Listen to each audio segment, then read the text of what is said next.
Hi, everyone. Life Coach Carissa here, back with you to talk about a new topic. But first, don't you just love this time of year? I heard the birds chirping the other day and it was amazing. And the sun has been shining during the day. What a difference that can make for how our mind and body feels. And I just noticed that the sunset is coming later in the day, right? I am so ready for spring. I know still have a ways to go, but I am so ready for it without a doubt. Okay, so I'm back with you today to talk about fear and worry. I believe this is a super important topic because in our overstimulated and often uncertain world, it can really bring up feelings of fear and worry in many of us. A lot of moms I work with, fear and worry always seem to come up. Now, this can be for a variety of reasons. You may have had circumstances in your life that subject you to scenarios that can prompt a heightened sense of fear. I do believe, though, that worry is what we mostly engage in on a regular basis. But I mentioned fear because I often think that we treat the worries of our everyday life as if it's fear. There's a difference, right? Our mind and body can't really distinguish the difference. And so if I were to ask you now, can you recognize the difference between fear and worry in your mind and body? My guess is for many of us, that line is blurred. So I'm going to talk about both fear and worry, the definition of both, the differences between both, and how we can be aware of what we're feeling when it comes to these two crucial emotions. Now, the definition of fear is an unpleasant emotion caused by the belief that someone or something is dangerous. It's likely to cause us pain or a threat. So these would really be scenarios that justifiably activate your fight or flight response, right? And we want that part. We need that part for survival. Now, the definition of worry is to give way to anxiety or unease and allow one's mind to dwell on difficulty or troubles. So you can see that it's not really a crisis, right? It's a possibility that could happen, but it's not like this immediate threat right in front of me. Worry and fear are both feelings of concern or unease, but they have those key differences. Worrying usually involves thinking about potential problems or negative outcomes in the future. And it's like having, repetitive thoughts about what might go wrong, and it can make you feel anxious or tense in your body. Fear, on the other hand, is a strong emotional response to an immediate threat or danger. It happens in the present moment and makes you feel intense and alert, like when you're faced with a sudden danger, like a loud noise or a scary situation. Worry tends to focus on what might happen later on, while fear is about what's happening now. Worry can vary in how intense and long lasting it is, and it can be triggered by a lot of different things. Fear, though, is usually that intense, immediate, and it goes away when the threat's over. So both worry and fear can affect how we think and feel, but understanding the differences between them can really help us manage our emotions better. So a place to start is I want to suggest that you get clear on what things in your life are causing you fear or worry. Let's look at the role of a mother. Whether you are a mother of young children, middle-aged children, teenage children, or adult children, what fears and worries are getting in the way of how you show up and parent or support your children? I can tell you that moms experience fear and worry for various reasons, often stemming from their roles and responsibilities as caregivers and nurturers. So I thought I would highlight a few of the areas that make us vulnerable, more vulnerable to fear and worry as moms, right? One is protecting your children. Moms naturally worry about the safety, health, and well-being of their children. From infancy through adolescence and beyond, moms may fear accidents, illnesses, bullying, or other threats to their children's safety and happiness. You name it, we can worry about it. Am I right? No, I'm not alone. Number two is balancing work and family. Many moms juggle multiple roles, including careers, household responsibilities, caregiving duties. The pressure to be amazing in both professional and personal aspects can lead to anxiety, about meeting those expectations and maintaining or trying to maintain a work-life balance. Number 3 is comparison and judgment. In today's social media driven culture, it's here to stay. It's not going anywhere, right? So it's here. And so moms will see this and will feel this pressure to live up to these unrealistic standards of parenting perfection. Constantly seeing these curated images and stories of what we think are flawless families can really fuel feelings of inadequacy and self-doubt and fear or worry of judgment from others. 4 is health concerns. Moms are going to worry about their own health as well as the health of everyone in their family, unexpected injuries or chronic illnesses, and just the overall general uncertainty of life can really trigger fear and anxiety about potential health issues. Number 5 is financial stability. Providing for a family financially can be a source of stress for moms and dads, but I'm just focusing on moms right now, right? It's a source of worry for moms, concerns about job security within the family, economic downturns, and just these unexpected expenses that increase our financial anxiety and uncertainty about the future. Number 6 is parenting challenges. Every stage of parenting comes with its own set of challenges, right? From sleepless nights and toddler tantrums to adolescent rebellion and empty nest syndrome, right? Like we aren't getting off this train anytime soon. And moms may fear making mistakes and failing their children and not being able to handle the demands of parenthood in the way that they thought they were going to be able to. And lastly, number 7 is self-identity and fulfillment. Among all the caregiving roles, moms may struggle to prioritize self-care, our personal goals, and our individual interests, right? We kind of just like put those on hold temporarily.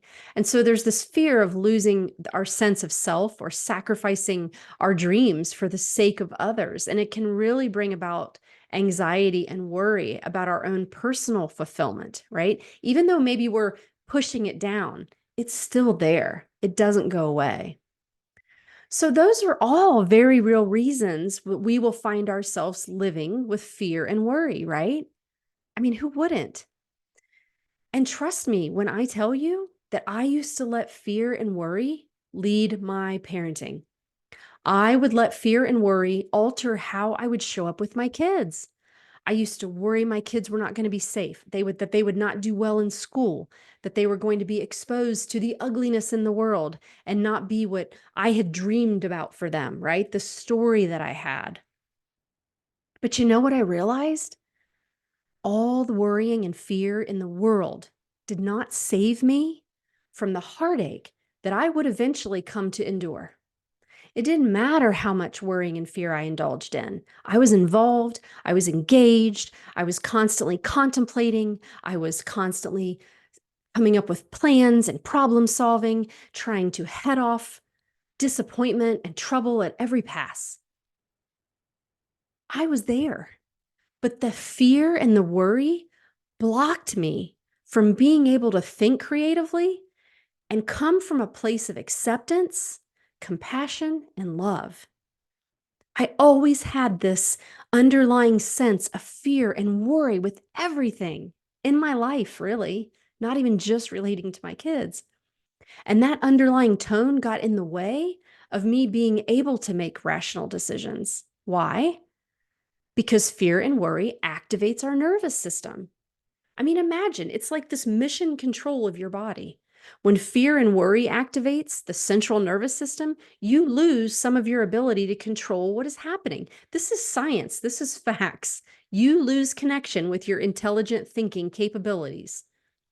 I couldn't see other possibilities because they were not available to me when I was living in fear and worry.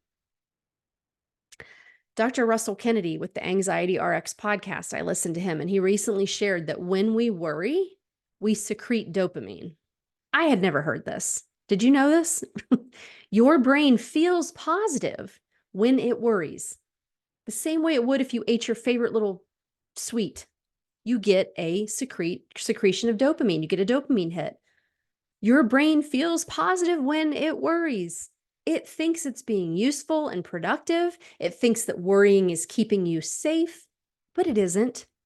It's actually blocking you from your intelligent higher brain where you can rationalize and make sense of what's happening around you. The first crucial step in this is learning this information, listening to this, and admitting that you do have fears and worries, and getting clear on what those specifically are. When you can be honest and recognize what is happening, only then can you decide if the amount of fear and worry that's present in your life is at unhealthy levels and it's getting in the way of you assessing and responding to circumstances in a more productive, proactive way instead of fearful, scarcity, reactive, right? So consider spending a small amount of time writing in a journal about the things you are fearful of or all the things that you worry about.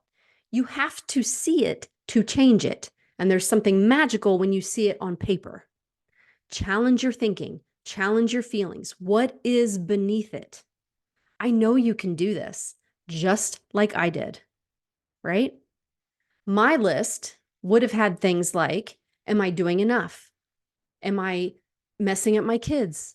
Will I be able to guide them the right way? Because there is only one right way, right?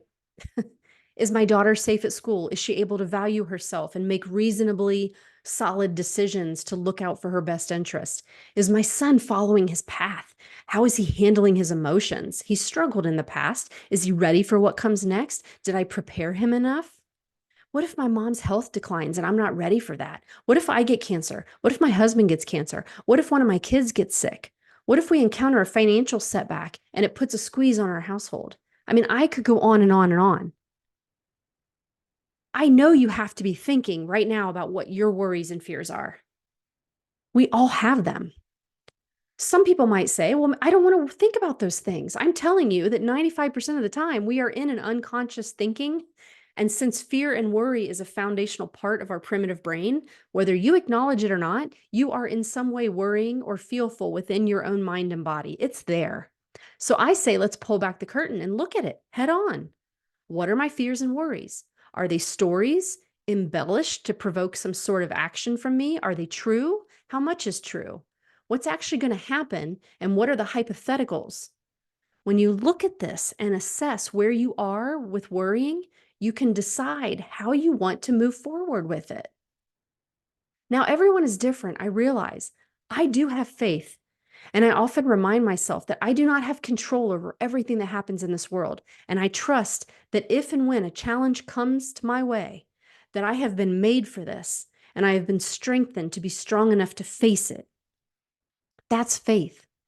But I also know that I can take proactive steps that empower me to use all these tools that I have been blessed to learn and not make it my journey full of more pain and suffering than it really needs to have in it. So I want to leave you with a few tips to recognize and work through your fear and worry. One, practice mindfulness. Take time to tune into your thoughts and emotions without judgment. Mindfulness can help you become more aware of when worry or fear arises and how it affects you.